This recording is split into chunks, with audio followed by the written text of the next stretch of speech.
আসসালামু আলাইকুম প্রিয় বন্ধুরা। আমি একটা দুশ্চিন্তার মধ্যে আছি। কাল থেকে আমাদের এখান থেকে একটা মেয়ে এখান থেকে গায়েব হয়েছে। মেয়েটাকে আমরা খুঁজে পাইতেছি না। মেয়েটা হলো আমার ভাইয়ের মেয়ে। তো ওকে খুঁজে পাওয়া যাচ্ছে না। মেয়েটা বয়স হলো 12 বছর, ক্লাস 6-এ পড়ে। নাম হলো আরোহী পারভিন।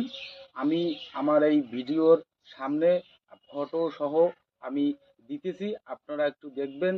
দেখে যদি কেউ কোথাও যদি খোঁজ পান তাহলে এই নিচে দেওয়া নাম্বারে আপনারা ফোন করবেন। এটা একটা দুঃখজনক ব্যাপার যে আমাদের সিটাই থেকে 3টে মেয়ে একদিনে গায়েব হয়ে গেছে। আমরা খুঁজে পাচ্ছি না। আমাদের গ্রামে সবাই খুঁজতেছে, চারিদিকে পাওয়া যাচ্ছে না। কাল 10টার থেকে পাওয়া যাচ্ছে না। আমি এই স্ক্রিনে আমি দিচ্ছি ফটোটা আর সব ঠিকানা নাম্বার।